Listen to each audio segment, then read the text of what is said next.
Сначала я хочу поблагодарить руководство Назарбаев интеллектуальных школ за приглашение в эту конференцию. Как сказала коллега, я психолог греческий. Сегодня первый раз стараюсь поговорить по-русски. Делаю много ошибок. Затем лучше, если продолжаю по-английски. Можно понимать, если есть вопросы, стараюсь понимать. I was invited because I did one thing. I'm a cognitive psychologist, and for everything in education I say, what do we know from science, from memory research, that helps us teach better? In every area, there is a lot that we know from memory research. And very often, colleges of education do not understand it. Colleges of education, as you see, and you all have graduated, talk a lot about the educators of the previous centuries and think a lot about the practices. So it's been a problem to put in place all of this cognitive psychology research, or psychology research, which sits in the departments of psychology. And the two do not talk to each other very much. So there is much to talk about this, much to learn from the psychologists, and I try to interpret it. Last year, I was asked to make a review of what does cognitive psychology have to say about creativity. And with another colleague, another psychologist from the University of Rome, we actually wrote a book of review of the actual science about this. This can be given to you online. We can give an electronic copy. I only have one printed copy that I can use here. Anyone writes me, or I believe Sylviana has this and can be given. Because the creativity research shows some unexpected issues. People believe one thing about creativity, our daily ideas about these things. And the research says quite a different thing. And the schools that would like to do, to improve students' creativity, or the parents, or we all who think about our own creativity, get it wrong sometimes. So I will try to give this the basis of what we know, and ask you also and see what you think about these things. To begin with, I was going to ask, how many of you think, is everyone creative? How many people, so last night, is everyone creative? Does everyone have creativity? Okay. How many people think very few people have creativity? Okay, so the question is what you see and what people see. Because both in some strange ways are true. There is this huge, very remote, what they call big C creativity, that very, very few people have. But then there is all of the creativity that the rest of us have. And the question becomes then, what is it each needs? And I'm going to explain. One way to start is, what is right? Creativity. If you were to define creativity, how would you define it? There has been much thought about that, particularly around the 1970s, 1980s, and said, what is creative? The idea for a product or it should be an extraordinary thing that actually results from something that is ordinary. But it should have two things, two requirements. It needs to be useful, and it needs to also be original, unusual. If people have ideas, but there really isn't a clear use for them, then they may not be creative. I mean, a lot of people have a lot of weird stuff in their mind. It's not necessarily mean that because it's, schizophrenic people have, a number of visions that you do not see. Now, the interesting thing is, who creates useful but highly unusual content? Basically, the requirements are two kinds, which also say why creativity is common and why creativity is unusual. Very, very smart people, probably like the Nazarbayev students, the electronics college students, very, very smart people are more likely to have creative, original ideas. But there's this other set. Some people who have highly original ideas are slightly crazy. And if you're both, then you're one of these superb geniuses that we see. There is truth to this, and I will explain, because a number of people say, the number of creative geniuses, there's something wrong with it. Yeah, there is some truth to it, and it's been researched a fair amount. And the question is what we can learn from it. I will discuss it later. To start off, again, let's stay and say what are the creative solutions? Basically, one wants two things. One is called convergent thinking. That is, there is one answer, and there are many ways to find the answer. Somehow, this building is on fire, and we have to get down to the first floor. How do we go to the first floor? Type stuff. And divergent thinking. How many uses can you find for something, for example?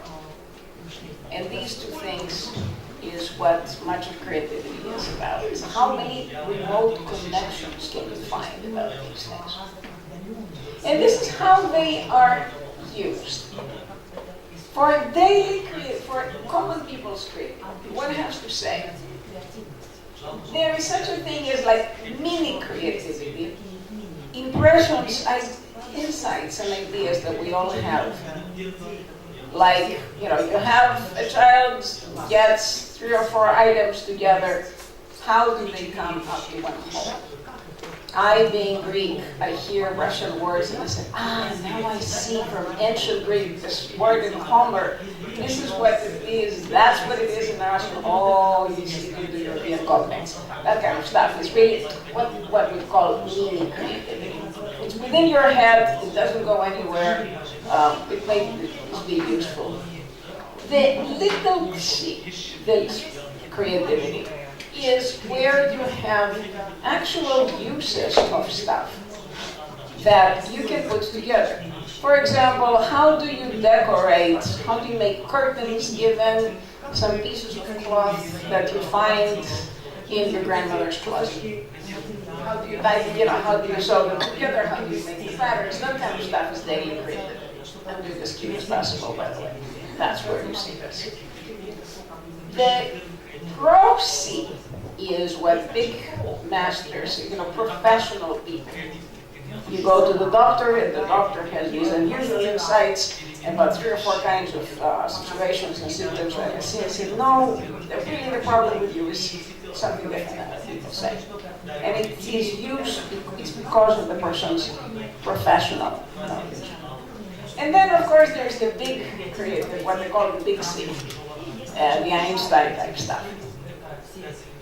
In some respects, they're in a continuum. They may or may not be, again, because at some moment, some of that is our daily extension of our thought, and at some moment comes these other involvements of how parts in the brain work together that may not be normally working together.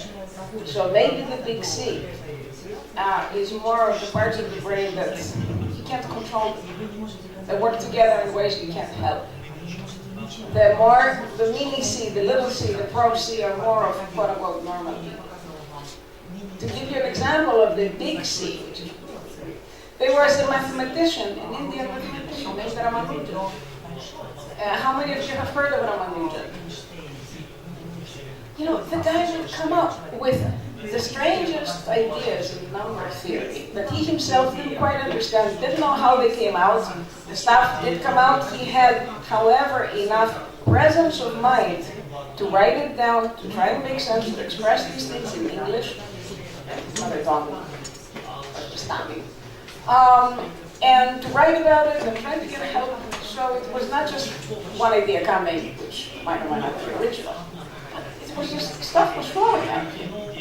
Before he died, he predicted, he created mathematics that are used a century later to predict the behavior of black holes. It was no earthly way that men would have actually figured this out. Somehow the brain was connecting in ways that we cannot possibly. But all this is happening in a way because creativity has survival value. Why would Ramanujan have the brain that he had? Or Einstein for that matter? Well, it seems that creativity is what has kept us coming from one step to another step to another step through the thousands of years of evolution. We see animals, many animals can solve small problems, but they do not see this progression of learning something from the previous generations to create another and new solution. Yet you see, for example, the tools of 60,000 years ago that anthropologists, archaeologists figured out, and they said from there we get to the airplanes. The survival value has meant that more creative people may be admired and, let's say, fed. Women, there is research on that. Women like to be married, people work girls also to be creative artists, artistic artists, male artists, but not female artists have more children. So you see a tendency of people valuing that. Therefore, we all took an airplane to come here. The evolutionary psychology and the creativity are not all positive. Later on I will discuss a little bit, and I want to hear your opinion about the not so positive aspects of creativity. There are difficulties. There are some rules of thoughts that we need to understand for the long term. And how to manage finally creativity in countries which very much value it, but then you have to see the fallout. In the next few lines I will show you, slides, I will show you a few examples so that you can see, for example. Here is one of these unusual associations. And it's a picture from the internet. What are the usual associations? This is what it is, remote associations. What are the remote associations here that you see? Here is a person who's sleeping, but then the sheep is the same. So you can interpret a lot of stuff. But this is an example of the remote associations that also tests creativity, tests create. Here is another example to where you can see in El Salvador, where I was 2 months ago, used tires. They cut them up and sew them up, and it becomes not only El Salvador's national bird, but a flower pot in a school. So you see the unusual use. What do you do with a tire?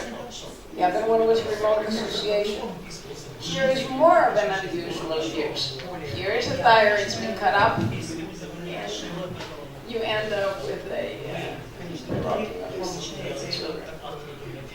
Now, is this creative? Think about it. Would you immediately think of it as creative as this?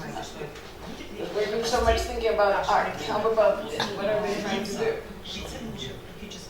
Here is a school, and there was a need for a school hospital. The child falls sick, but they don't have a bed, so what do they do? This is where you see again original thinking and utility at the same time. Here you see more utility. Here you see some utility, but you see more of the original thinking and the artistic type stuff that people have. Many of these, there have been many tests of creativity. And how many of you are familiar with the Torrance creativity tests? How many of you have heard that word, Torrance creativity tests? That have been going on in the United States since the 50s, 60s. Here is examples of that. So I can actually ask you, and you can even do a small exercise. How many uses can you find for a paperclip? So let's say I give you 30 seconds, almost. Think and write down, what can you do with a paperclip? Let's see. Figure out in 30 seconds how many uses you can find for a paperclip.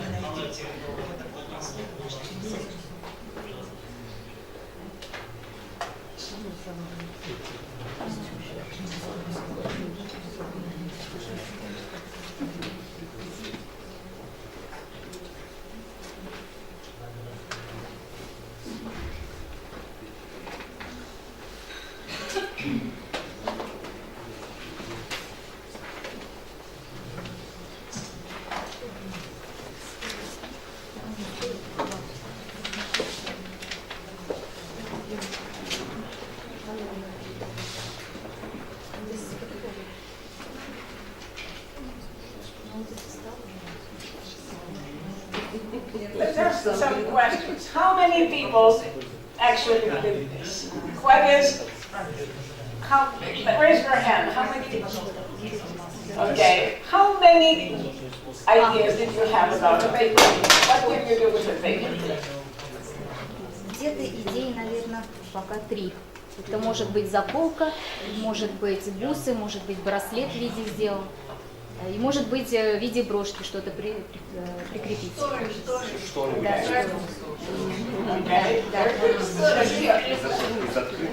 Нет, 10 это подвески можно, потом елочные, дочь-елочные украшения, можно сигнальные знаки, то есть красный, желтый и зеленый использовать.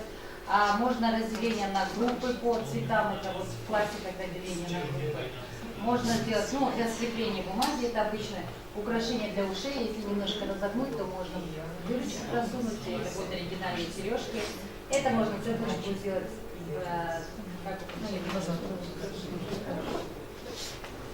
As you see, what happens is you give people time, and I'll get to you a little bit faster. What happens is in the beginning, people think of many uses, and there tend to be more common uses. As time goes by, I've given you 2 minutes. If I had given you 2 minutes, then you got few uses, but more unusual uses. So what comes early is more common uses. Later you get fewer, more rare uses. People who are highly creative may come up with a number of these things early on. These simple test is one of many items that actually show a relationship to future performance in creativity. And it's quite interesting. Because this is what, for instance, the Torrance creativity tests and many others do. And those who are able to do them, they do better. And you see they talk about how fast, like the lady who spoke, and who said very quickly, this is what I do, fluency. Flexibility. Can you find different categories? One thing is украшение, okay. How about, can you find very different categories? Can you find something really, really rare? How much detail does one have? This is what these tests show. Here's another one, which, by the way, measures the idea of spatial abilities. Can you find in each one of these boxes, and I'm not asking you because it requires paper and pencil, where you can superimpose these triangles? How many triangles and squares can you make in each box? This actually is one of these kinds of things which predicts also people's ability to design stuff. Here is more remote association tests. Now, what is, you move one match, what is that? No. Okay. You move one match, I want to try to do it Russian. You move one match and you make a mathematical operation become true.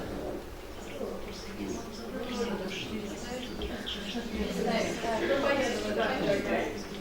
This one, yeah.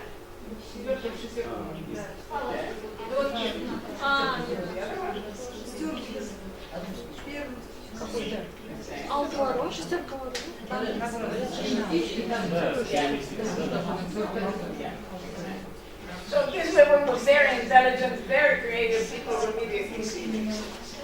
Here's another one. This is from the 1940s. It says,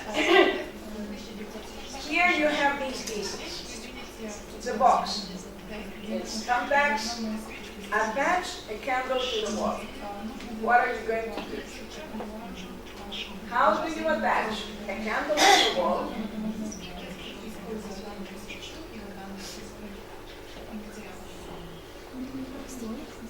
Does everybody, how many people have the solution? Свечаны, свечаны коробканың ішіне кнопкалар түсіріп, свечаны коробканың ішіне орнатып, қолға бекітуге болады кнопкамен коробканы. И спичкамен свечаны жағып. Свечаны коробканың ішіне кнопканы төгіп, свечаны коробканың ішіне орнатып, коробкамен коробканы болған бекітіп, свечканы жағып. Yeah.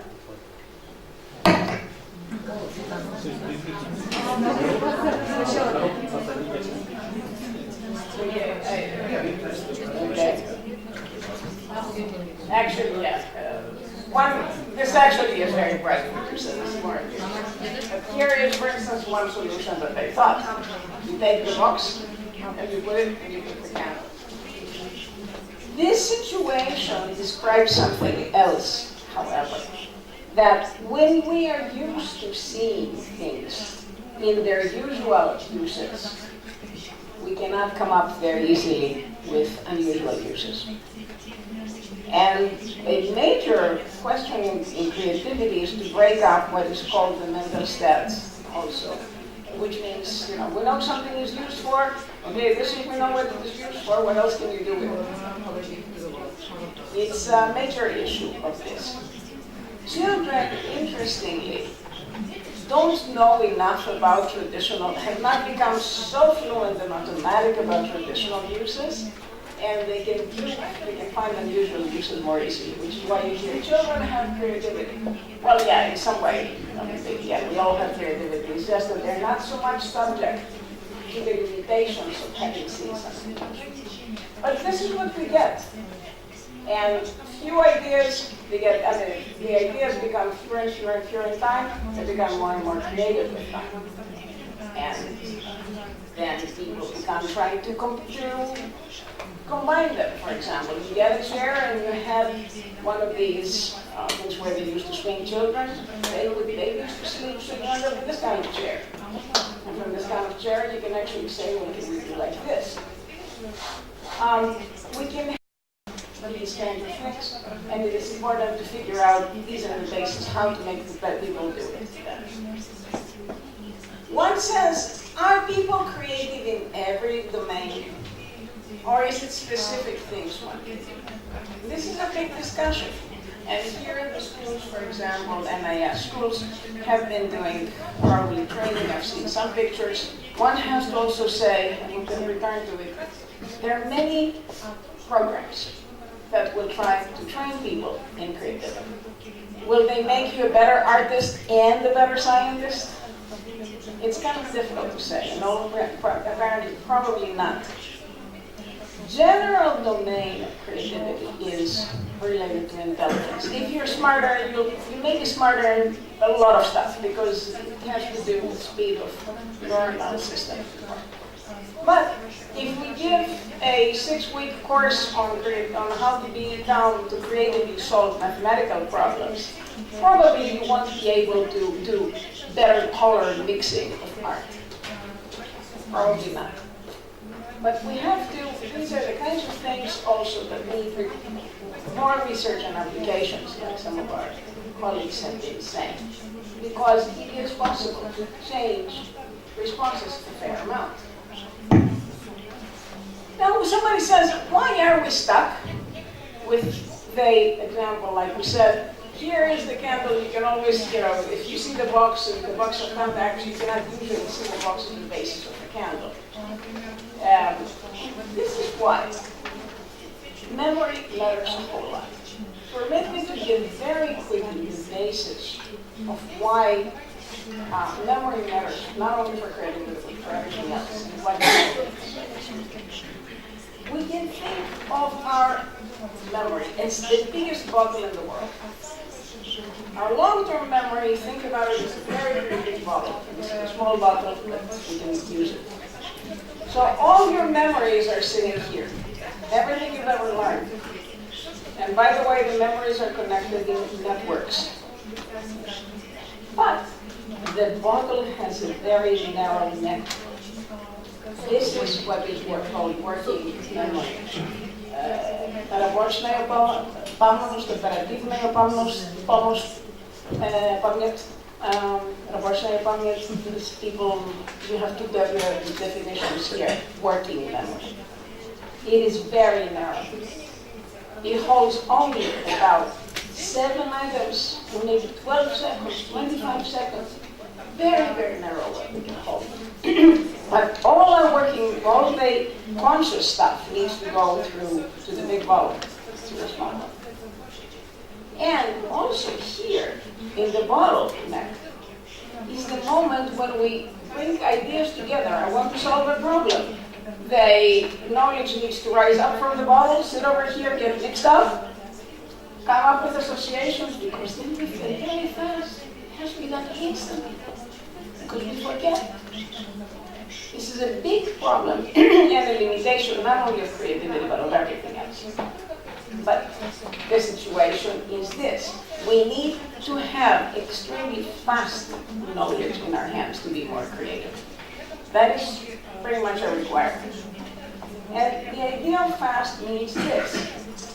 Our knowledge is connected in, as you see, in pieces, in networks. It takes milliseconds to travel like this in order to find out and say, and relate to things, what is the relationship between a flower pot and a tire? The brain really has to go, circuits have to go up, the electricity needs to reach, it takes milliseconds. When people have knowledge that is more condensed, that it's not spread out, then they go faster, they're more creative. And research has shown this. People, you start asking, looking at the reaction times, and you see things are not too well, various pieces are not well connected. They cannot make that many creative contributions to something.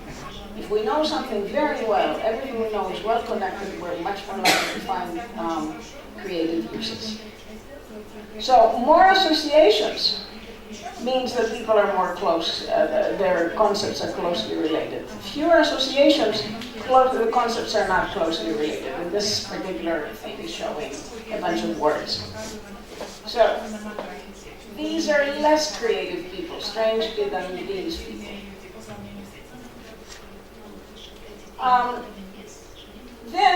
So what is very important implication for this, and you will hear me discuss this also in the curriculum, in everything else. The schools need to teach basic skills and make students very fluent in reading, very fluent in math, in estimations, instant. In turning on the way you all turn on your computers, your cell phones, we don't think about it, it takes a few milliseconds. The more such skills we have very fluently executed, the more likely we are to have space in our narrow working memory to come up with unusual uses of something. If we run out of space, we forget what we were doing. Or the idea that was about to come, suddenly the working memory got wiped out. It's very important, therefore. And people don't understand and think creativity is just a thing in disguise and whatever. It's not. You need to have very, very basic skills. Here is the other piece of creativity that has a little bit to do with being crazy. that is very important.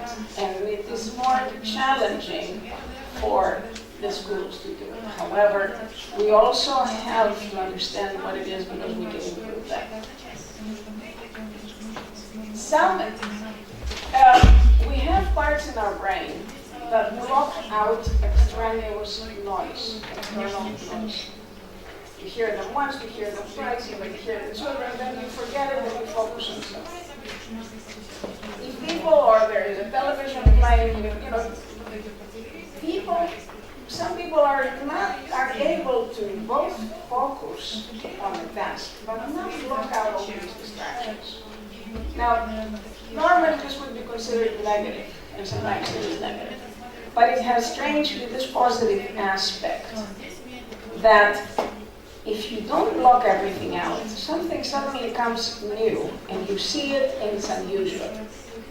For instance, you hear a noise while you're trying to work on something, and the noise starts singing a song. Oh, okay, so you're working on something, the song says something, then I hear that suddenly 2 or 3 strange connections come together. That may be nonsense, or maybe something brilliant. These are the things that our mind is set up to do. It basically takes parts of the brain that work on something else and suddenly they come together. How does that happen is the following. We need to be relaxed, but at the same time we need to solve the problem. Creativity requires pressure, by the way, for it to come out. Tomorrow, let's say tomorrow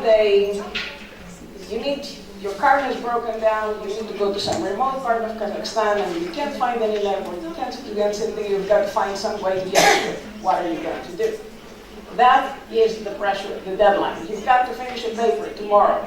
Or tomorrow you have a bad review with a colleague and you don't know there's going to be conflict, how do I manage anything? The way to manage and get creative, unusual ideas to solve the problem is while under pressure to become relaxed. That is, you go into a shower maybe, or you go out in a walk, or you look somewhere far away while you are working on something. And this is when this event happens. That is, suddenly what might be common outside and distracting may come together and give you new, unusual connections. Strangely, when you overdo this, people who do this too much are schizophrenic. Schizophrenia is basically a connection of unconnected things. Now, schizophrenic people by themselves are not terribly creative. They're too disabled to make useful, remember there are 2 criteria to make useful creative ideas. Someone will say, I will build a highway from here to China 300 miles wide. It makes no sense. However, the relatives of schizophrenics are unusually creative people. They have more of this capacity to both focus and to consider usual stuff, distractions, as new. So in a way, that's one design that I found kind of to show this. This guy is focusing on the job, but at the same time, somewhere he's got to find some 2 different things on something unrelated. So the relatives of people who are schizophrenic there are sometimes those geniuses. And again, to be geniuses, you have to have these fast basic skills, know a whole lot about a topic, to have these cognitive networks that I was showing you earlier, and be able to travel around them. You have this connection, then you will become a major genius. People, actually one neuroscientist, and more than one, have found how these things happen in the brain. And you could see, people who have high creativity, they showed efficient cognitive connections between parts of the brain. This is functional magnetic resonance. People who have lower creativity, normal people, the connections get longer, there weren't that many connections. You could see this. Also, one can see various parts of the brain that are activated when highly unusual ideas came up. One can see this kind of sense of unusual connections, which are good, but only up to a point, with one artist who started off, was in the US, and he started drawing cats for his wife. Unfortunately, the man didn't go crazy, but what you see, because maybe he had one of the venereal diseases of the time, what you see is the cats becoming stranger and stranger and stranger. In a way, but one could also say this is highly creative. You can almost not tell the difference. He became well known for that. You can see the progression of connecting and making unusual connections, which other people don't see, and they later were not invalid.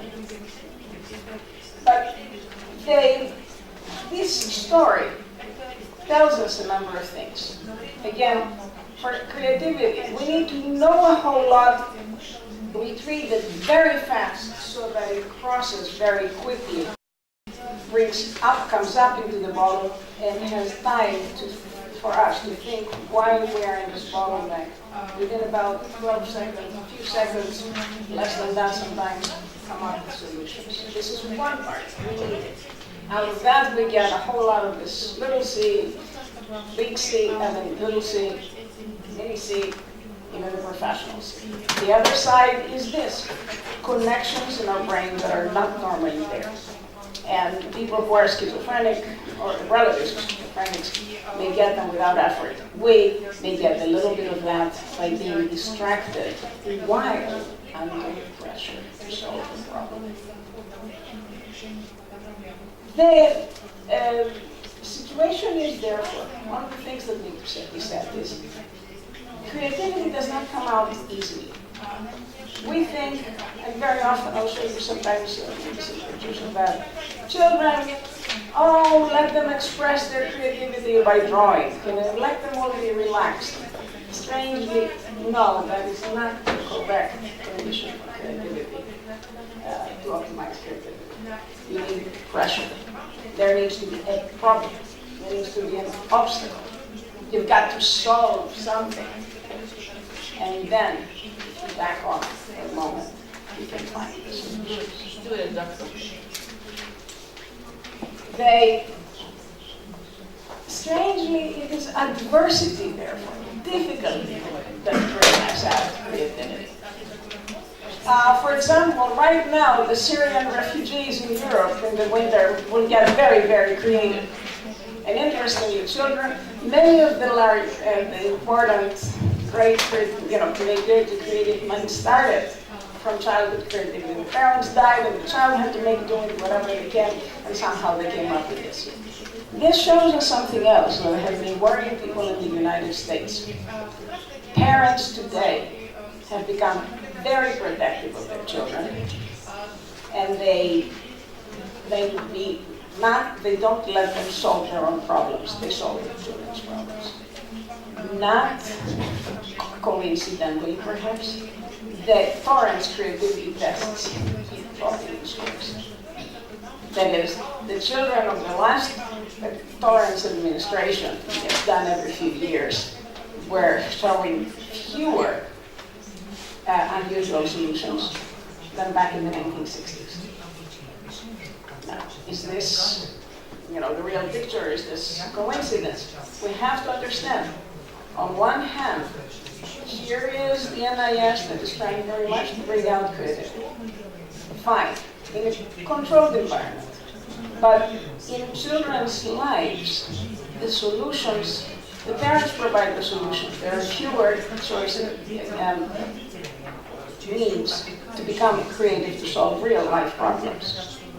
So, the graduates of the good schools in the world tomorrow, be as creative. You can't know. Because they have not had the opportunity to work through difficulties in life. They've only solved creativity problems in school. Two different things. And they're not under pressure. These are the kinds of things that matter very much. And Another thing that boosts creativity is weird experiences. Study abroad, because you've got to go and solve problems, and then to see strange objects. This is something, a phenomenon that's poorly understood that has been coming about lately. If we are exposed to something unusual, I don't know, some boy walking on the wall is one of the examples that they were doing. You know, people strangely dressed like, you know, some people from some other countries on the street. Before and after, we're more likely to retain unrelated material. So, weird experiences promote both creativity and general learning. Now, if you're in a very good school, maybe you'll get more of these. If you're in some village, the same thing happens every day. You see children actually don't perform as well. And this will be one way to explain the difference between schools in villages and schools in cities. But these are the kinds of things that are related to creativity. Also, exercise is related to creativity. That's probably because it brings various neurotrophic factors to the brain, and the brains are in better situation. But these are the things that if we want to promote creativity, these are the things that one needs to say. Strangely, we cannot expect efficiency. You either want a creative solution, unusual solution, or you want a good solution, which is efficient. It may not be creative, it may be a good solution, just don't expect it to be creative. So, and a lot of people, of course, and the usual thing is we have to solve the problem, we find it very common, and efficient way to solve it. You don't have to be creative all the time. Sometimes we get from the educators the idea we have to be creative all the time. But it's not correct. If we want creativity, we need to have, again, get off the memory load. You put the children and say, tomorrow you have to go to school, you have to do, you know, to solve this problem, I don't know, we're going to throw you out of here. Now you go home and figure out how to do it. And then hopefully they will relax, you know, go home, take a bath, and figure out how to do it. Because, again, there's ways to generate ideas. Sleep consolidates. And people will find solutions in their sleep. Shower will create the relaxation that is necessary. The exercise will take your brain, you know, your mind is done. Just sitting and thinking. By the way, just daydreaming out the window.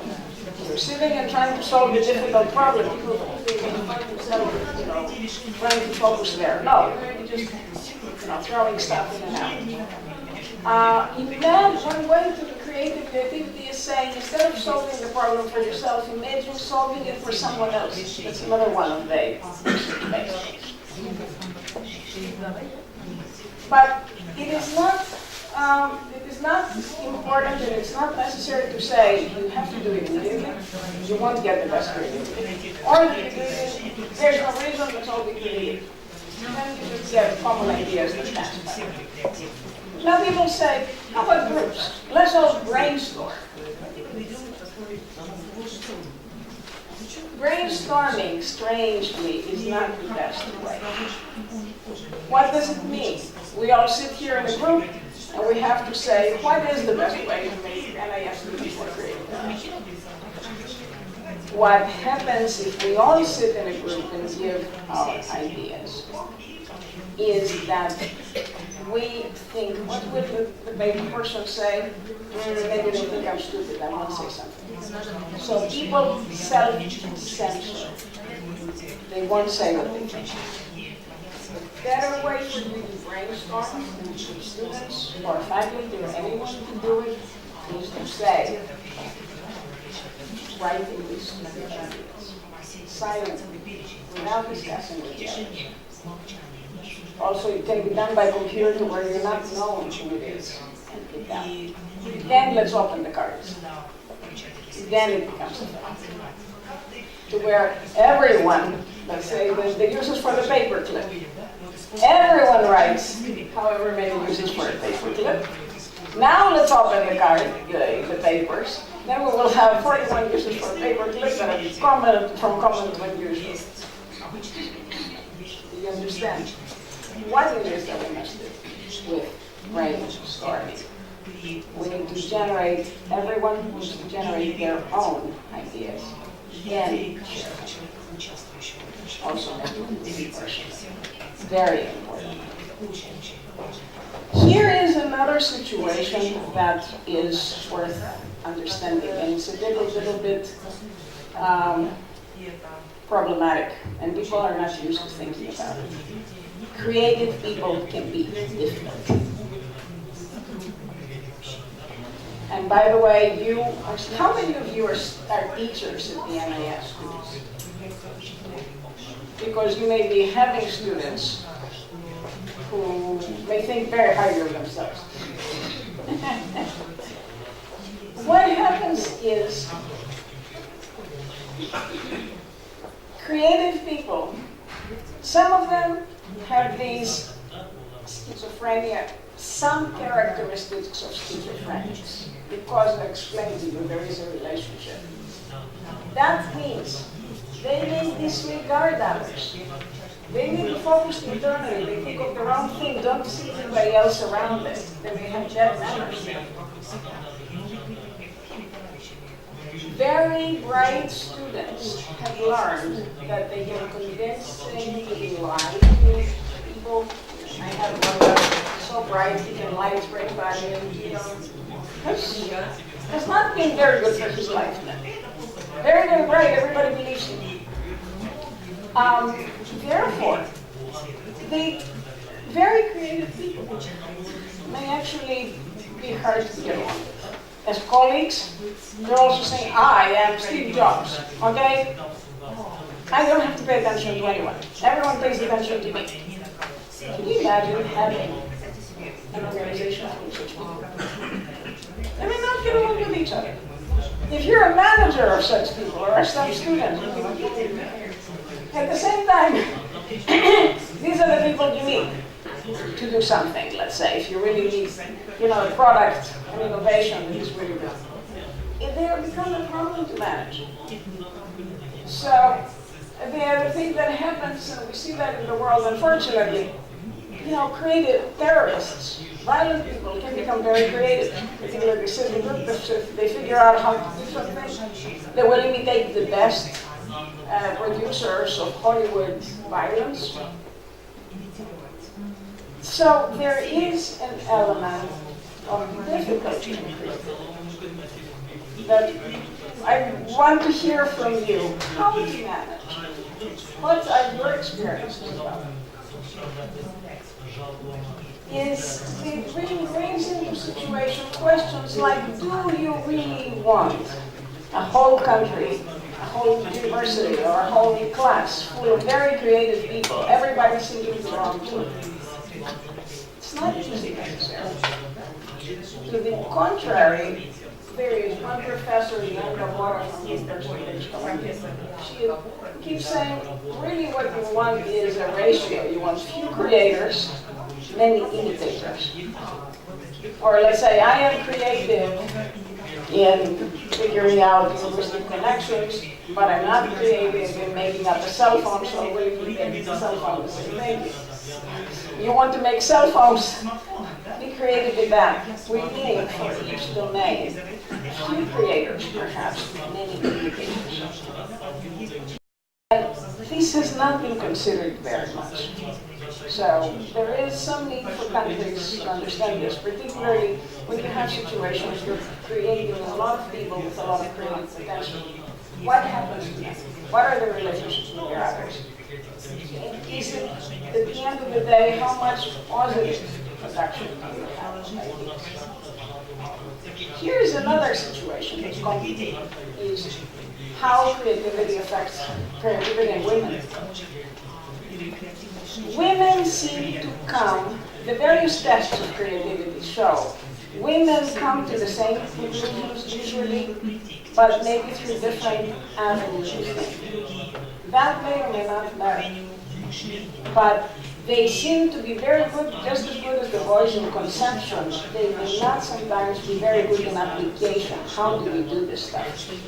Now, these things can be trained, and there are training programs.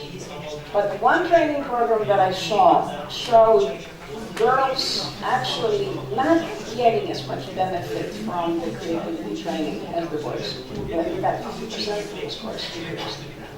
There have not been many improvements, many repetitions, but this is one thing that the NIS schools could be looking at, is how to make sure that the girls stay as creative as boys and get appreciated. Because look at this other situation. They have done experiments. They give you this, and they say, Jane wrote this.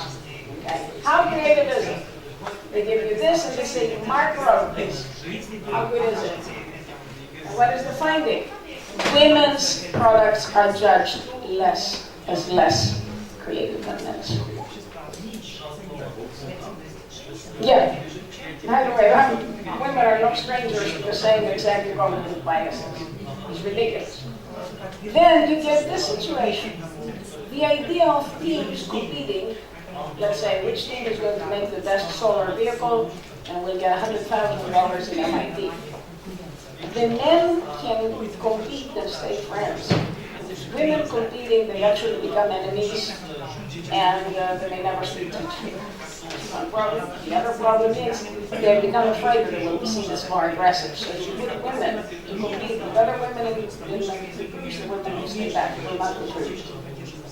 This is a problem that has been seen in at least one study.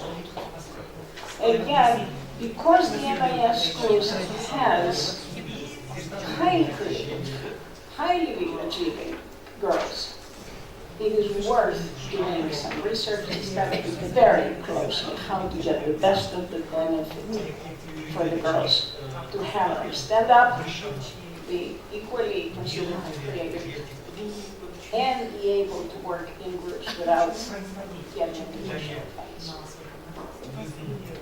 Overall, thus far, schools have not done very well in teaching creativity. To begin with, as I've told you, it's not easy. You have to do this balancing. Pressure, urgency, obstacles to solve, and then relaxation in order to find a solution. That's not what we do in school. Except, of course, like how you're going to pass the exams when you haven't studied. You become very creative and start writing things and putting them under their skirt, you know. That's highly creative. You become very creative in ways you never expected. But there is the question, how much creativity is worth teaching? How much should you do? Should you actually try to put creativity exercises, given the parameters we discussed, or make students fluent, knowledgeable, so that they can later apply creativity? This is not, these are questions to consider. Then some people who just downright the wrong things. Here I was in Colombia last March. So they keep telling me, all we want, this is first graders, the children are developing creativity. Are these unusual solutions to something? The children are basically copied. I can't show you the videos, they're difficult. These are not unusual solutions. The children are simply learning to do art. Now they can become very fluent in doing art. That's very nice. Maybe that will become a precursor to future creative works. But right now, these children are simply doing art. There's nothing creative about this. There are no unusual solutions. There are no clear solutions. No uses. And people keep making these mistakes all the time.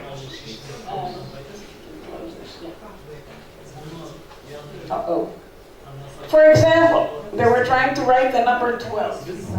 So the teacher cuts up little pieces of paper, gives glue, and the children write the number 12. Well, I don't know whose creativity it is. The children were told to do this, and they did it. And it's not very good use of math.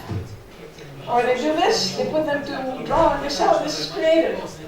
Again, they're not under pressure. None of the is usual, and the users aren't. Yet, we see these things all of the time. We see all of these suggestions. The schools have to be creative. Let's all find more creative solutions. Well, are they effective? Are they of any use? Again, creativity has these two different definitions, two parts. They need to be unusual, they need to actually have some use. So, you can create a solution that is very ineffective, but is innovative. Very good news. In children's literacy and adult literacy, we talk a lot. Everyone wants creative solutions. No one's asking for effective solutions. They're just most ordinary, most traditional. So these are the kinds of things that are. Click down something. These are the kinds of things that are next. Okay, but so these are the kinds of things that we have to think about. For those of you who are teachers, okay, here it is. At the NIS schools, you have the best and brightest students. How do you manage them? How do you manage girls in particular? I'd like to hear it, and I hope that we will have a discussion. And as a final test, you can say this. Some people say this. Schools kill creativity. How many of you agree with this statement? Hopefully nobody. I cannot imagine, being in an auditorium full of people and having schools kill creativity. Excuse me. We have to teach them the basic skills in order to be creative. Otherwise they can't possibly be creative. They'll be delayed. So, again, to come up with some conclusions on these things. Many common sense about creativity, ideas about creativity, and I'm correct. Creativity needs this interplay between pressure, urgency, obstacle for solution. You need to have unusual ideas of clear application for something called creative implementation. For that, we have two parts. One is very fast, automatized skills. Well-connected, dense networks of knowledge. Then the stuff comes up like this. Into we have a working memory and you solve the problem. You do that, or you have to be a little crazy. Much knowledge that is recalled fast is the most reliable thing we can do. But we can actually try to do this, putting students under pressure to produce, then relax and see what they will do. That you can do. There are specific programs that of creativity can give results. It's unclear if they generalize to other fields. Some of them would give results. Maybe the NIS schools can experiment with some of these, maybe the ones can be built. But these are the things that I thought would be useful for you and that you might find interesting. Thank you.